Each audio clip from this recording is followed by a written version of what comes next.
Good job, guys. It really is amazing how people can truly influence us, those around us, right? Oh my gosh. Well, my name is Brigette, and I'm just going to take a few minutes and just share with you guys how I met my Jesus. You see, when I was growing up, I actually grew up without my dad. He died when I was 9 years old. He was in a motorcycle wreck, so I grew up without him. I have two older brothers, and as we grew up, me being the only girl, I took a lot of responsibilities on. I felt like really I didn't really have a whole lot of direction and purpose or guidance because my mom was always at work and I was the only girl, and the guys, I don't know where they were at.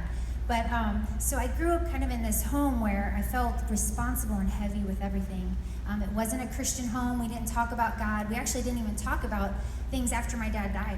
We just kind of moved on and nobody talked about it, and that was that. So I spent my life growing up trying to figure out kind of who I was. I was very lost. I entered into college thinking, man, I guess this is what you do. I'm going to go to college and, I'll figure things out there. Well, it just became this downward spiral of hopelessness and really just not knowing who I was at all. Fast forward a little bit, I had another brother who was pronounced dead on arrival in a motorcycle wreck. So I left home to go home to take care of him because nobody in the family would take care of him. I had some old friends there that decided they were going to go back to church. So I said, well, why not? I'm going to go try this church thing. So here I am, this kind of lost 21-year-old, still like, what in the world is going on? I don't understand. I know like there's a reason. Now my brother actually survived this. He's alive. He's walking. He's talking. He's overcoming these things. But man, that's so weird. And I'm like, Lord, what is the purpose of all this? Actually, I didn't even say that yet. I walked into this little church, this little tiny, it was about 50 people in this church, and I sat down in this pew, because it was a little Baptist church, and I was sitting there and I was listening, and for the very first time, I could hear God speak. And he actually kind of took me by the hand and he kind of pulled me forward.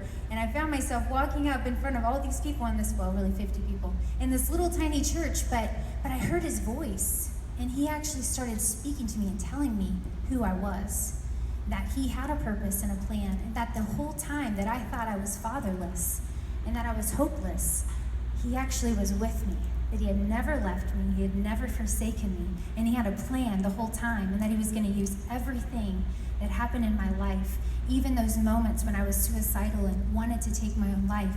He even began to use those things and use it to share life with others, that God is good, that he does have a plan, he does have a purpose for each and every one of us.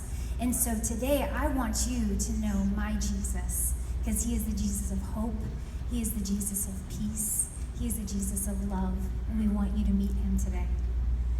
Now we're going to transition you guys into another skit for you guys, and it's actually a drama. We believe that God really is evident in this drama in so many of our lives. I think that if you guys sit and really think in your heart through this moment, there's probably a moment in there that you recognize where God spoke to you or will speak to you. Here you go.